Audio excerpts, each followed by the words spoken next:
निरंजन अलख निरंजन हो अलख निरंजन।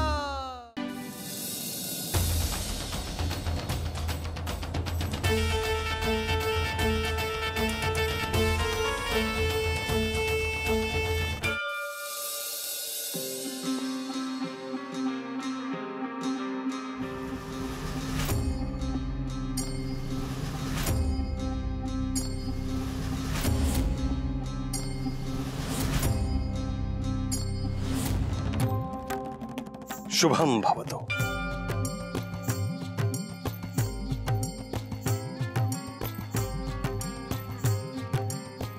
सुखी रहा।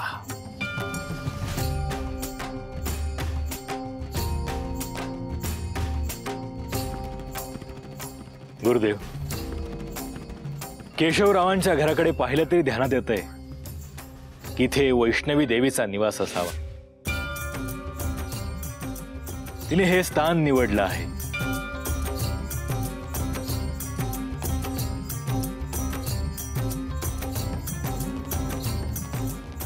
होय गोरक्ष, केशवरावांची अशी श्रद्धा आहे की देवी वैष्णवी तिथे निवास करते, परंतु ही गोष्ट अजून कोणालाही कळता कामा नये।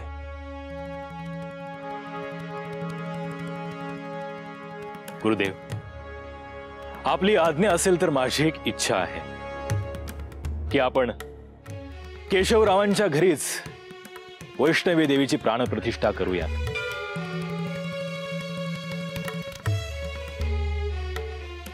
गोरक्ष, तुझ्या तोंडून वैष्णवी देवीच बोलली असं समज।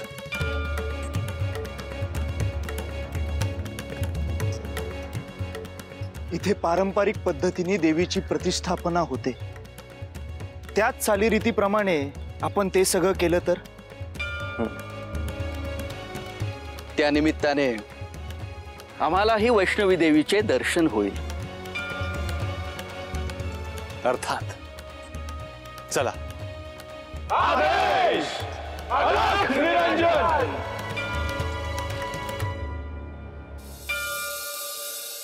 ओम गौरी देव्यै नमः, श्री वैष्णवी देव्यै नमः।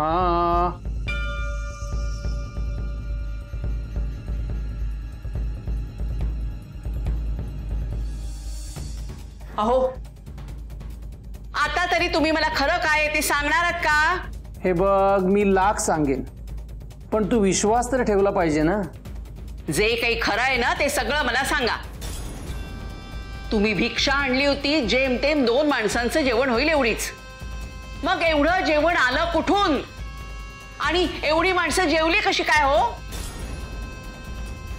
अगं, विश्वास ठेव माझ्यावर। मी देवीची आर्ततेने प्रार्थना केली आणि तिनेच वाचवलं बघ या धर्मसंकटातनं आपल्याला। तुम्ही काही सांगाल आणि मी त्यावर विश्वास ठेवेन असं अजिबात होणार नाही। हे बघ, या श्रद्धेच्या गोष्टी आहेत, तुला नाही कळणार। कसली आली हो श्रद्धा? आणि हे बघा, ते जे कोणी साधू लोक आहेत ना त्यांना स्पष्ट सांगून टाका, परत आमच्याकडे जेवायला यायचं नाही। अगं, असं कसं सांगणार आपण त्यांना? त्यांना पाहिलं आणि मला प्रत्यक्ष परमेश्वर जाणवला आणि आमच्याकडे तुम्ही जेवायला येऊ नका असं आपण म्हणायचं त्यांना। मी सोडून अगदी प्रत्येकामध्येच देव दिसतो नाही तुम्हाला? हे बघ, या नवरात्रीत यथाशक्ती जमेल तशी आपण देवीची सेवा करूया। आहेच काय पूजा करायला? अहो, मी काय सांगते ते ऐका ना जरा। काय म्हणणं आहे तुझं? आपल्या गावातले ते वतनदार आहेत ना, त्यांच्याकडे जा आणि त्यांना सांगा आम्हाला आर्थिक मदत करा म्हणून। असं कसं सांगणार आपण त्यांना? अहो, आपली परिस्थिती नाहीये ना, मग भिक्षा मागतात तसं मागायचं।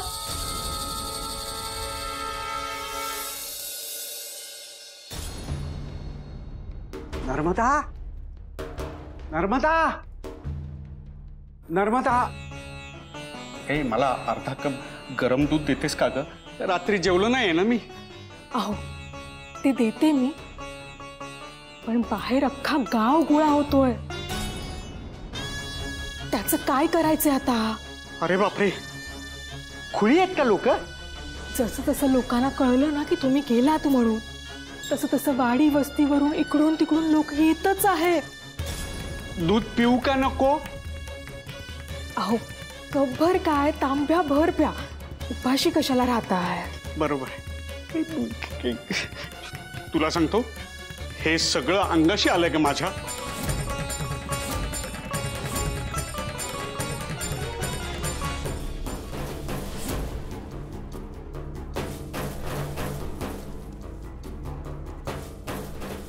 आले का शेटजींचे सगळे सोयरे? कुठलं कोण येते? शेटजीने कधी कुणाला साधं पाणी पाजलं नाही, कोणी आलं बी नाही आणि येणार बी नाही. शेटजी! गुरुदेवा, मग आता काय करायचं? आता गावातले सगळे आलेच आहे.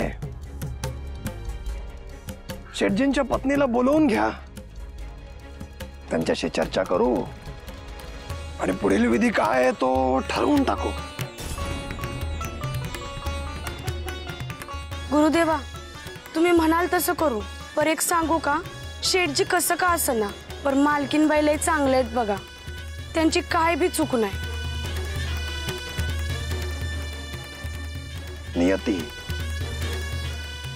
नियतीच माणसांना जवळ आणते आणि नियतीच माणसांना दूर करते.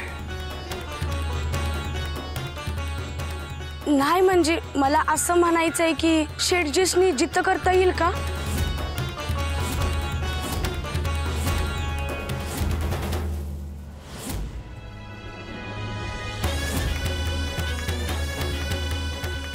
हे बघा, शेठजींच्या गाठीशी तसूभरही पुण्य नाही. कधी कोणाचं त्यांनी चांगलं केलंच नाही.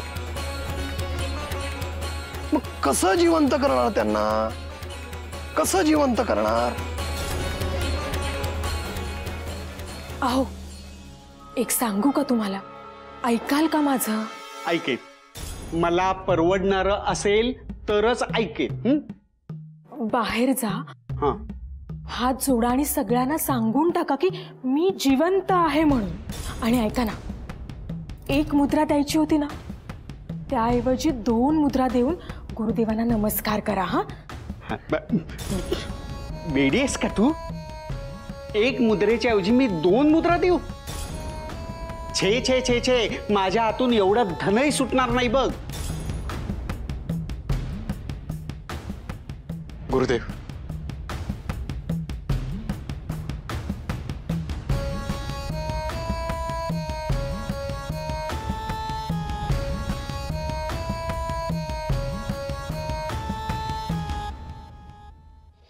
हे बघा, गुरुदेव शेठजीला जिवंत करू शकतात.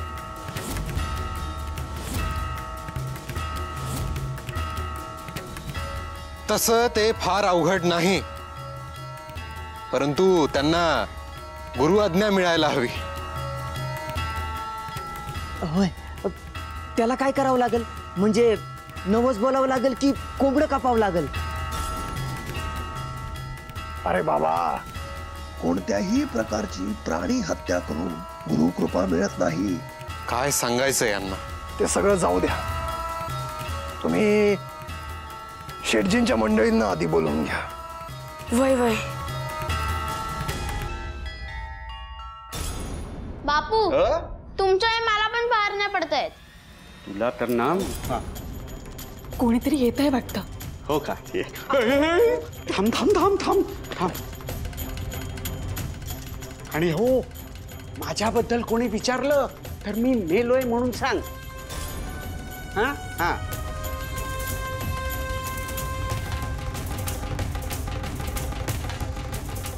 काय करावं बाई यांना?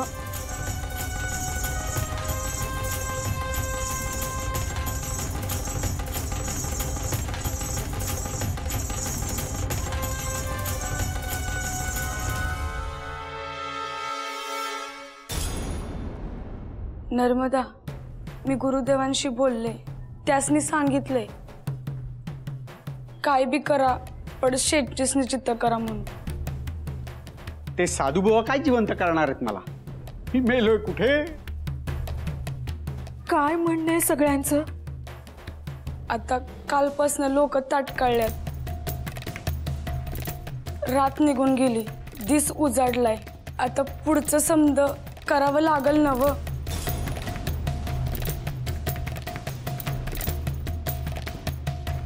विचार केला तरी अंगावर काटा येतोय माझ्या. हे बघ नर्मदा, जे झालं ते लय वाईट झालं, पण आता हे समज मला बाहेर जाऊन सांगावं लागल. पर तू माझ्यापासून काही लपवत नाही ना व?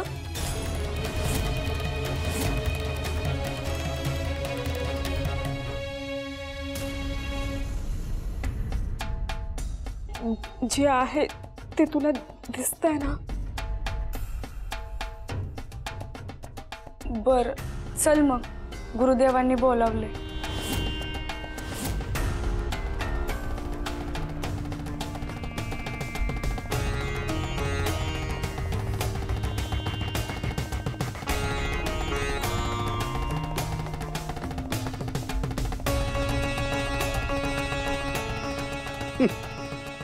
मला काय वाटलं, मला स्मशानात नेण्याची भीती दाखवल्यानंतर मी माघार घेईन, तुम्हाला एक सुवर्ण मुद्रा देईन. छे, विसरा विसरा, मी काही तुम्हाला एकही मुद्रा देणार नाही.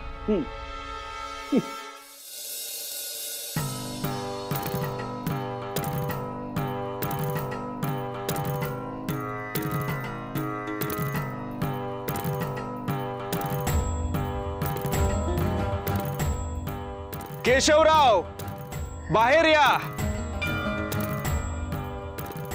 अरे गुरुदेव, आपण, आपलं स्वागत आहे. केशवराव, तुमच्या देवीवरच्या भक्तीमुळे आम्ही प्रसन्न झालो आहोत. आम्ही काही ठरवलं आहे ते तुम्हाला सांगायचं होतं. आपण आज्ञा द्या गुरुदेव. केशवराव, नवरात्र आहे तर तुमच्याकडेच वैष्णवी देवीची प्रतिष्ठापना करूयात.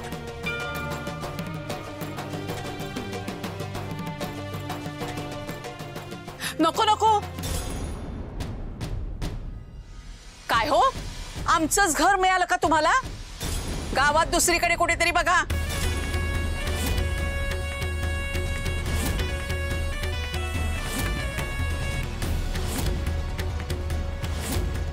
गुरुदेव सांगतायत म्हणजे त्याच्या मागे काहीतरी कारण आहे. नाही पण तरी सुमन, नाथ आपल्या घरी देवीची प्रतिष्ठा करायला आले. आपलं किती सौभाग्य आहे. तसं असेल तर करा तुम्ही, पण घरात काही करायचं नाही. इथे बाहेर काय करायचं ते करा.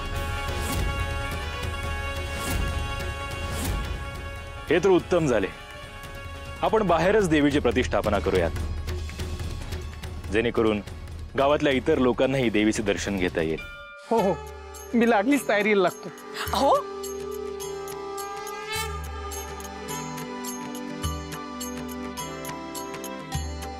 तुम्ही कशाला थांबलायत? तुम्ही सुद्धा हात लावा. देवीच्या कार्याला सगळ्यांचा हात लागला पाहिजे.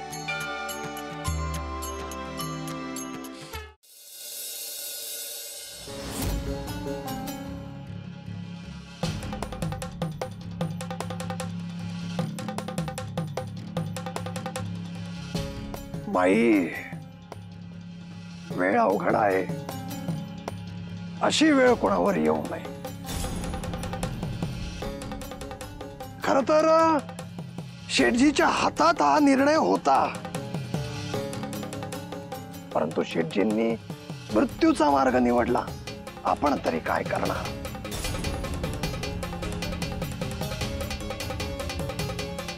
माई, आता आपल्याला फार थांबून चालणार नाही. देह नश्वर आहे, त्याला असं किती वेळ ठेवणार आपण? तुम्ही म्हणाल तसं. ह्या गावची रीतभात वेगळी आहे आणि तुमची वेगळी आहे. आता तुम्हीच सांगा कसं काय करायचं ते. मला ठाऊक आहे ते सांगते. तिकडे 2 बांबूंवर ना खुर्ची बांधलेली आहे, ती तेवढी घेऊन या. जार घेऊन या. बघा, सगळीकडे नवरात्र आहे आणि इकडे चालता बोलता माणूस गेला. खरं आहे देवा. बरं माई, शेटजींशी तुमचं काही बोलणं? शेवटपर्यंत काही ऐकलं नाही त्यांनी. एकही मुद्रा देणार नाहीत म्हणाले का? होय.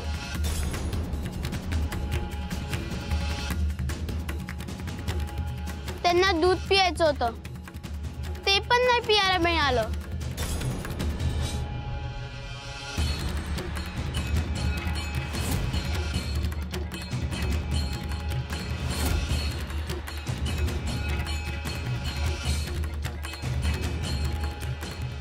तिरडीऐवजी अशी पद्धत आहे.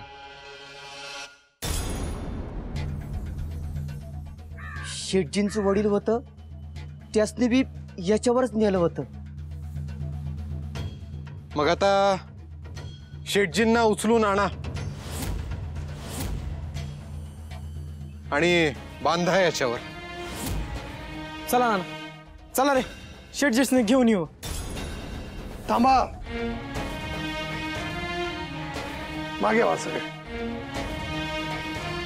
माई, तुम्ही दोघं आतमध्ये जा आणि तुमचा वेळ घ्या, मग बाकीचे नंतर हाती येईल.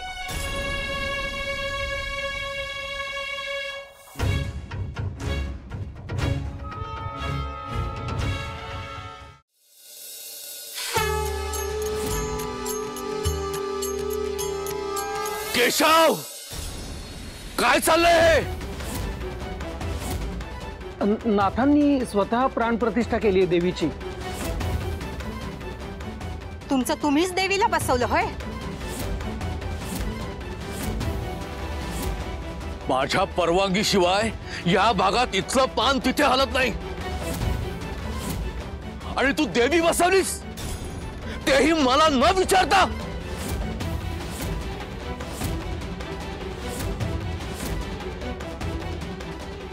एवढी चूक माफ करा अण्णा. माझ्यासाठी काही नाही, पण देवीसाठी पोटात घ्या चूक. कुणी सांगितलं तुला हे करायला? आम्ही सांगितलं.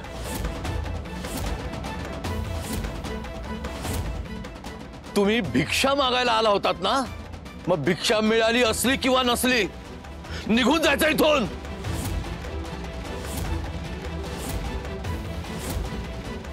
कुठे जायचं, कुठे थांबायचं आम्ही ठरवतो. ह्या नासं नाही समजायचं. आपली माणसं धाडा इथे, म्हणजे कळेल ह्या सगळ्यांना.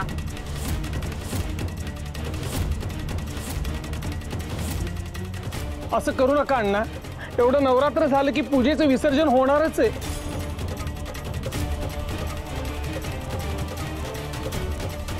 माझ्या मनाविरुद्ध या भागात कोणी काही वागत नाही किंवा करतही नाही.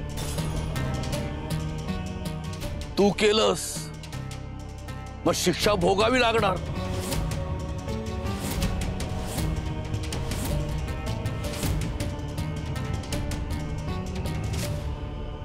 बघितलं, तरी मी तुम्हाला सांगत होते, 2 घास कसे मिळतील ते बघायचं.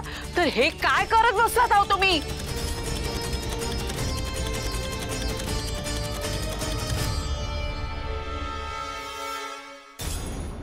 केशवराव, इथे गुरुदेव असताना तुम्ही कसलीही काळजी करू नका.